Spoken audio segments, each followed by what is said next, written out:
来到 TVBS 少康战情室，我是今天的代班主持人钱子，为您介绍来宾。首先是台北市议员赵怡翔，资深媒体人黄伟汉，立法委员赖世宝，立法委员万美玲，民众党团立院主任陈志涵。好，观众朋友，我们来看看呢，霸凌事件在社会上大家都在谈论，很多人有共鸣呐，因为都有类似的经验，有经验的很多哦，所以我们看到，下个礼拜六。在凯道上面有一场活动，叫做反霸凌游行，发起人是民众党，他们说拒绝官僚杀人。我们看到黄国昌哦，好逼人啊！他跟这个洪胜汉说：“你今天下班前要交出霸凌案的调查报告啊！”有人就说：“你不才刚上任2天而已。”结果黄国昌有讲哦，你们这个公务体系应该是延续的呀。哦，你这个部长换人，里面的公务人员没换呐。前劳动部部长何佩珊哦，曾经承诺嘛，要重启调查啊。哦，那个时候黄国昌在监督的时候也跟他讲嘛，2个礼拜交报告可不可以？哦，何佩珊说可以啊。那你今天下班前就要把报告交出来哈，那个霸凌的报告就要交出来。可是现在劳动部说霸凌案正重启调查哦，今天晚上交不交得出来嘞？哦，我们就等着看。另外哦，这个霸凌事件到处有，而且在我们的公务体系里面哦，遍地开花，这当然不是好事啊。徐巧芯哦，包括国民党哦，他们开了记者会，说国教署里头有霸凌集团，很惨哦，这个每一个人都生活在地狱里。那这个国民党就批评说，教育部啊，你已经变成霸凌的温床了。好，你的行政院院长曾经哦，这个是在霸凌案，劳动部的案件刚刚发生的时候有承诺，1个月哦，1个礼拜，对不起，我还讲太多了，1个礼拜要调查清楚。可是现在霸凌的事件不断的在蔓延，你的信用破产。我们来看看，1207上街怒吼，鸣笛。还有口号，吹哨者要保护。不满劳动部爆出霸凌案检讨报告，还指称利益良善。民众党发起反霸凌大游行，7号下午一路要从劳动部走到凯道。我们告诉政府，我做不爽啦，基层不爽，劳工不爽，公务议员嘛不爽啦。我会将每一个陈情案、申诉案穷追不舍，我不会像现任的劳动部部长。听说了而没有行动，转达了而不追踪。12月10号国际人权日，我们希望赖清德总统不要躲在室内的典礼当中，应该要亲自出面说清楚、讲明白。喊话总统游行3天后给回应，黄国昌也不忘提醒楼上的劳动部洪部长，说好3号要补交的调查报告该交了。今天下班以前。2个礼拜的时间就到了，请新任的劳动部部长洪胜汉履行劳动部的承诺，交出重新调查的行政调查报告。对此，劳动部回应，目前正重启调查，会尽速公布调查结果。另2号，治安署也邀集专家学者讨论修法，只是民众党此刻抓紧民怨举办大游行，是否也借此凝聚小草？我们的活动一直持续的在办。所以，我们也希望在这一次，不只是支持者们，也要号召更多，包含是关心劳动权益、关心劳权的人、关心政府官官相护的人，都要站出来。来，请教志涵。好，我觉得这场行动非常的重要，行动就是力量。在这1个月以来，为什么我们说到现在要办这个活动非常重要？刚前自己有提到，要求他们在下班之前把报告交出来，有很久吗？其实没有。这个劳动部的这位员工，他在办公室被发现轻生，事实上是在11月4号，距今天呢已经整整1个月的时间。当时何佩珊前部长他说2个礼拜要给出调查报告，就端出来是一份利益良善的调查报告，大家都无法接受，认为在官官相护，认为有这个劳动部把真相给盖住了。那换了新的部长之后呢？又顺延了时间，所以说其实现在已经给足了1个月的时间。这1个月当中，到底能不能还给家属一个真相？其实老实说，我们蛮怀疑的哦，因为这个新任的劳动部长一上任的时候呢，他其实就有很多所谓的惯老板的行为，比方说要求员工要加班来帮他进行这个很多的业务的一些报告。那当时呢，就有很多人质疑说，哎，那你这样子，你要求员工加班，这样员工不是连续上班7天，也没有注意到劳动权益吗？而这个时候，洪胜汉他竟然说，只有我是连续2天要来上班的，这样子的说法就好像说，老板没有喊累，谁敢喊累？其实像这样子类似这种惯老板的这种说法，很多的公司行号都很常见，但我们没有办法接受的是，竟然是应该要保护我们的员工的这个劳动部的长官，竟然带头有这样的作风。我们没有忘记，在过去的这个悲剧当中，这么多个礼拜以来，每一天都有不同的公务机关爆出了类似的案件，包含刚提到的教育部，还有呢经济部，甚至是卫福部长官叫员工去点这个话我们都没有办法讲出来，所以为什么会有一起又一起这样子腐败官僚这样子的状况在压迫基层的下属呢？我们另外又发现了很多的证据，就是说像是这个许明春前部长，他竟然还用了这个救安基金来办个人的演唱会，然后呢，这个劳发署的这个分署长谢宜荣，他过去可以动用140多万去帮他装潢他的办公室，弄得美轮美奂。这一系列的这样子沆瀣一气的官僚体制，到底层层压迫了多少人？所以我们想要呼吁大家的是，这个悲剧真的不能忘。好不容易有人竟然是用了死谏的方式来揭开这个黑幕，我们不能够放任这样的事情不管。所以今天民众党呢，今天是直接到了劳动部的门口去具体的提出我们的诉求，而且我们在12月7号就要上街头。其实我们想告诉大家的是，我们知道重重的黑幕非常非常的多，还有很多人躲在暗处不敢出来，但是集结行动就是力量。我们应该告诉大家，这个社会还是有公平跟正义的。好，国民党呢，其实揭发了很多这个霸凌的情势在公务单位，刚刚讲到教育部，还有数位部也有。数位部有一名司长霸凌咆哮他们说这是小南门之后，因为他办公室所在地在这里嘛有很多员工拿出检举信给这个国民党的民意代表说，你看动辄骂脏话，还叫我们买单买点心呢就下午茶我们要讨论啊，那个咖啡来一下啊点心来一下啊你自己买单。就是凹人家那我们来看看，包括徐小新就说这个国教署里头的霸凌离职率已经高达33%，60个人的编制走了20个人，这个比10个劳动部的谢宜荣他就严重程度啦，这是巧芯他自己的这个形容比10个劳动部的谢宜荣大概是这样子可怕的程度。那另外教育部有说，本周内要厘清事实，因为的确教育部被检举的不止这一个国教署而已，好几个部门都有很多细节的描述，相当夸张教育部到底这个需要好好的来追查一下、清查一下。那数位部也说要查勿枉勿纵现在看到媒体看到民代在揭露那公家单位都说勿枉勿纵。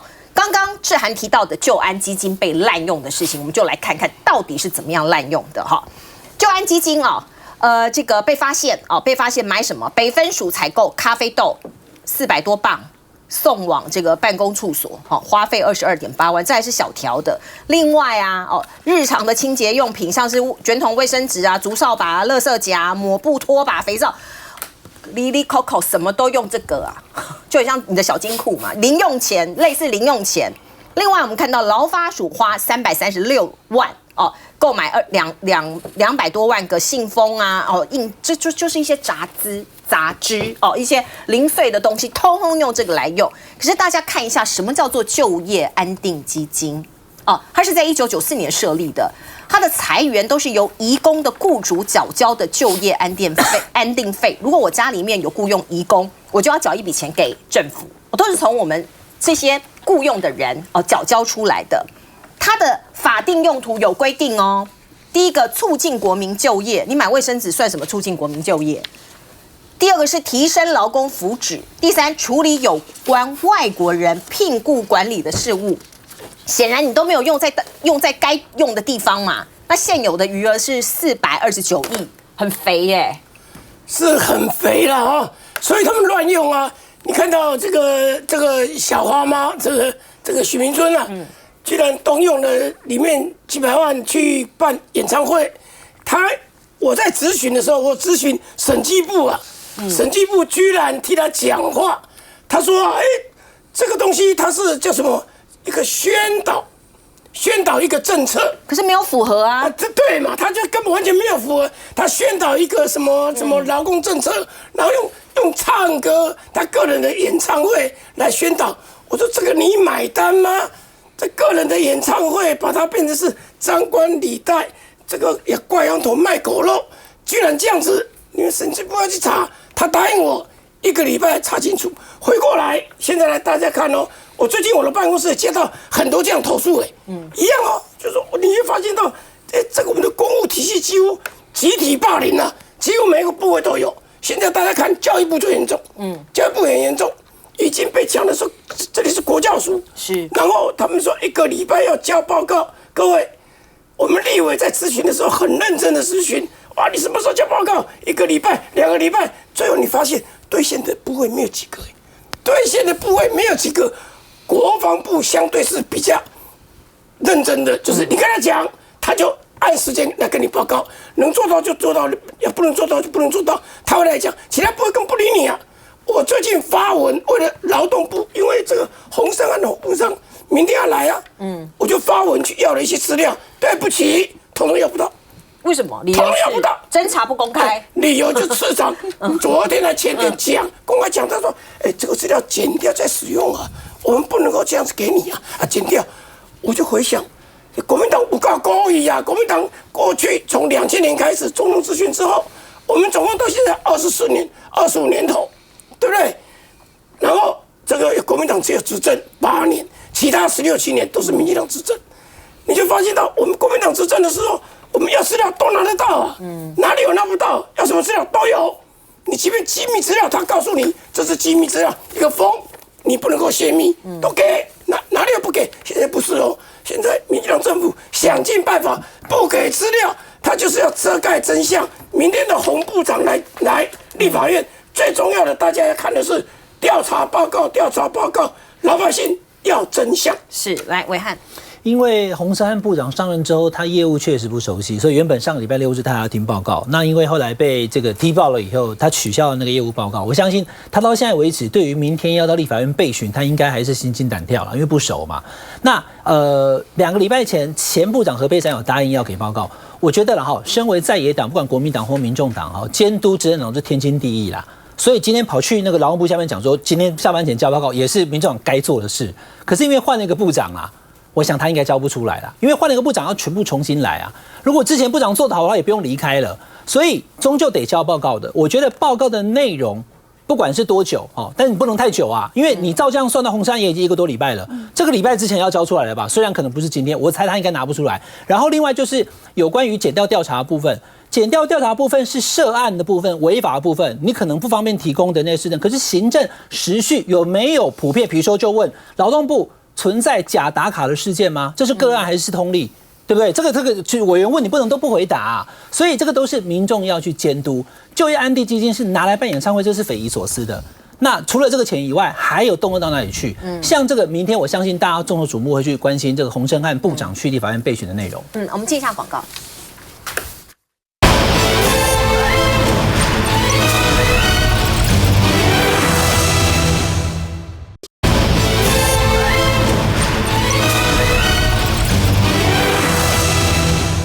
好，10年前的今天发生了一场惨绝人寰的杀人案哦，这个发生的地点在高雄，一名师铎奖的女教师去买菜，结果被一名歹徒尾随，并且性侵她，性侵的过程非常的残酷哦，那最后她死亡了。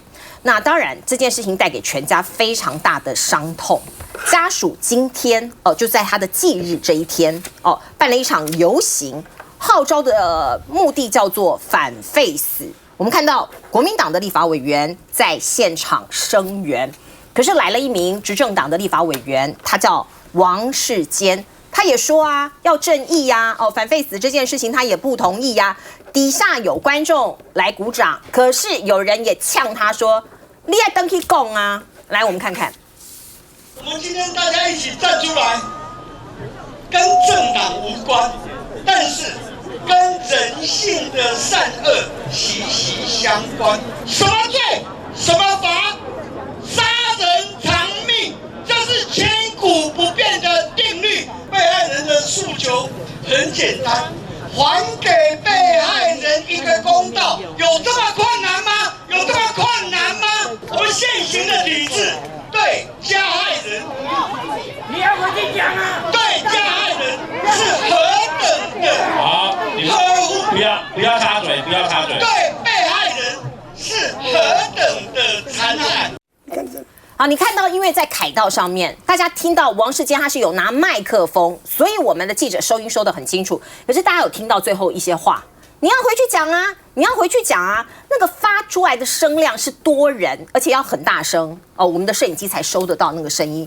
可见这个议题呀，废死的议题在台湾社会现在已经开始有一个沸腾哦，包括这个大法官的判决，基本上是有条件废死啊，或者是有条件合宪这件事情，民众的反应很激烈。我们看到受害家属，我刚刚讲的，那位老师的先生叫张介能，他是一位教授，哦，他如果大家在立法院看到那一段他的说话，的确会很难过哦。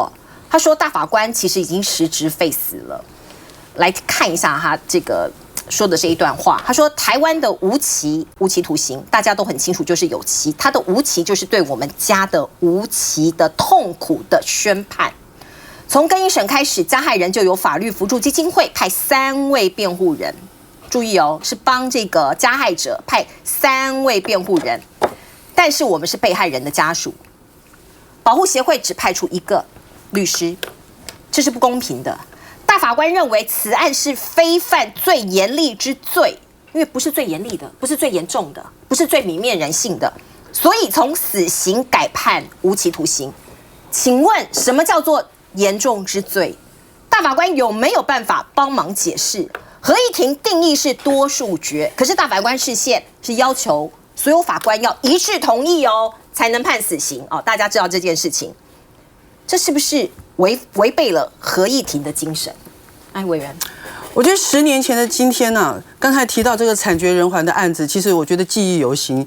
一个师多奖的女老师，她只不过去市场买菜，那么遇到这个是完全无差别的攻击，大家知道吗？不但抢夺她的这个车子、她的钱财，还把她性侵，而且这个过程真的惨不忍睹，然后最后把她杀害。那我想10年后的今天，我们看到她的先生哦，还要在这个公听会上面重新再去回忆一下当时的那个惨况。那么其实现在哦，这个释宪案之后，我们都知道就是实质废死了。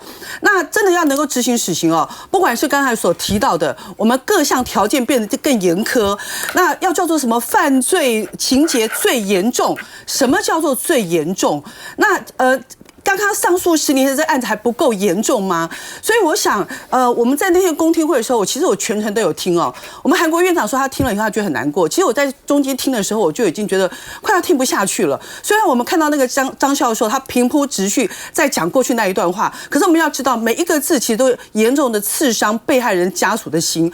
所以刚才我看到王世坚委员他到现场去，我要佩服他很有勇气，他今天到现场去大声疾呼啊，哦，被害人的这个公理正义在哪里？不过我觉得底下今天民众啊，要他回去讲这件事情，其实某种程度我不觉得叫做呛他，是对他有期许啊，希望他回去讲给民进党党中央来听。那真正的声音是什么？事实上，废死的这个议题啊，我想我们全国超过80%以上的民众的民意是反废死的。我想第一个我们是要重视民意，那第二个，我想我们一直在谈人权，但是其实被害人的这个家属的人权在哪里哦？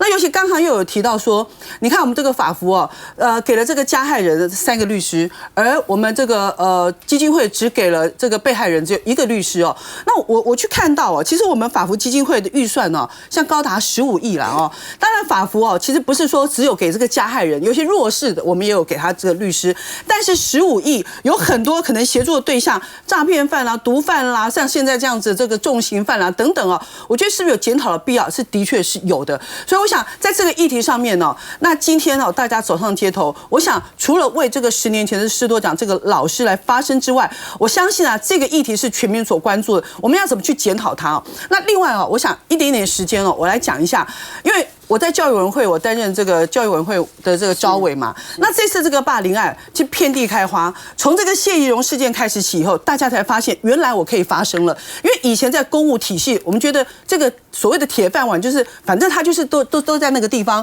那你想把他怎样就怎样。所以我们对于公务体系的劳动权益过去没有很注重。各位知道吗？谢宜荣事件的时候，劳动部说调查报告写什么？利益良善。各位记得这次我们那个海科馆那个馆长，这个叫做陈素芬哦。其实之前我的办公室就接到的他的这个陈情案。这个陈素芬以前是在我们教育部的终身教育室当专委，然后林右昌时代的时候到基隆市政府当教育处的处长，接着在108年他就在海科馆当馆长，到现在快6年的时间。那我们接到这个案子的时候，其实我们有跟这个教育部反映啊，我们跟他说，第一个你要彻查，尽快给我们报告；第二个，快6年了，有这么大的争议，是不是应该调整一下？结果你知道他回来给我们的报告说什么吗？谢宜荣他说叫做利益良善，然后这个陈素芬这个案他告诉我们叫做求好心切，上联利益良善，下联求好心切，横批就是霸凌不断。所以我们看到公务体系是这样做。那这次国教署爆出这个案子，当然我第一时间就去关心哦。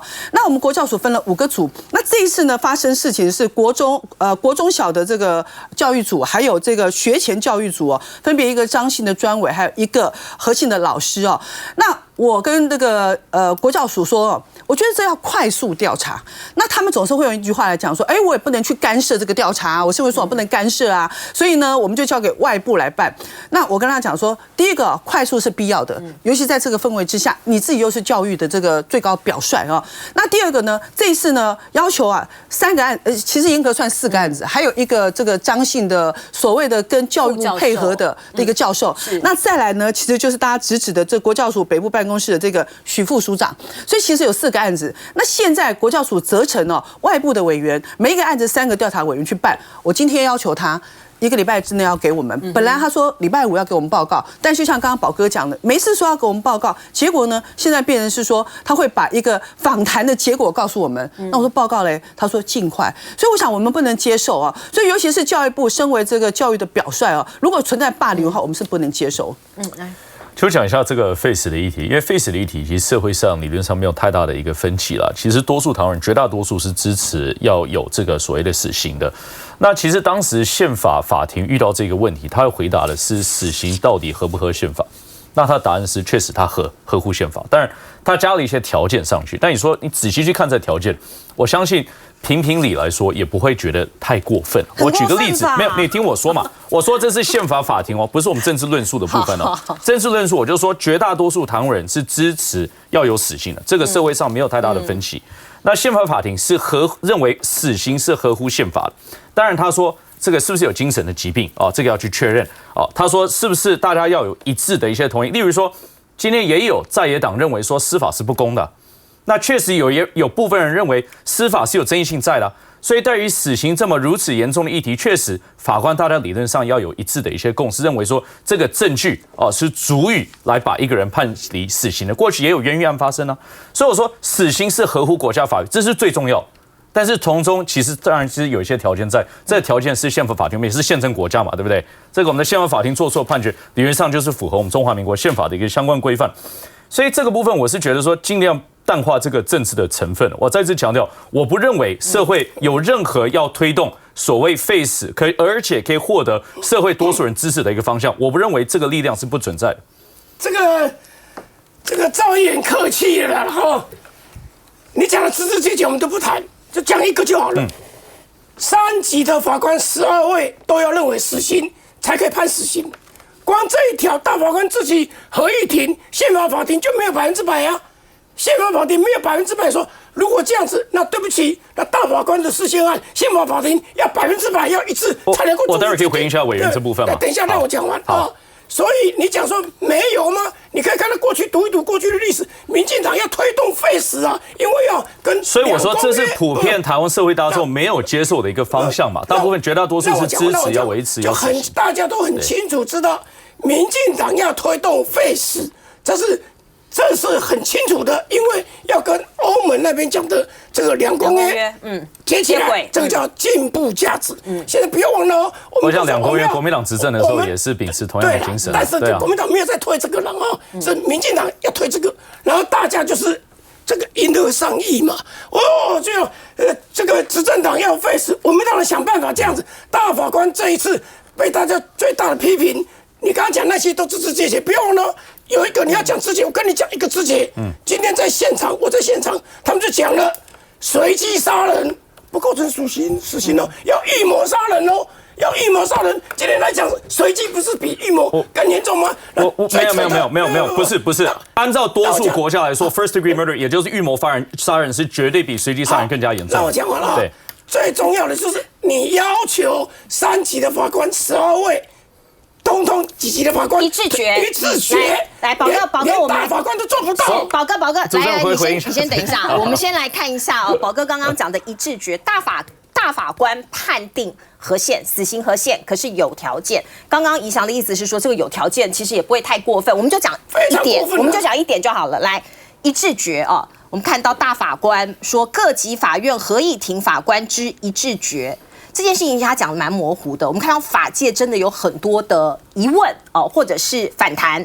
我们看到包括最高检察署的检察官林丽莹讲说，一致决的要求将造成实务运作的困难。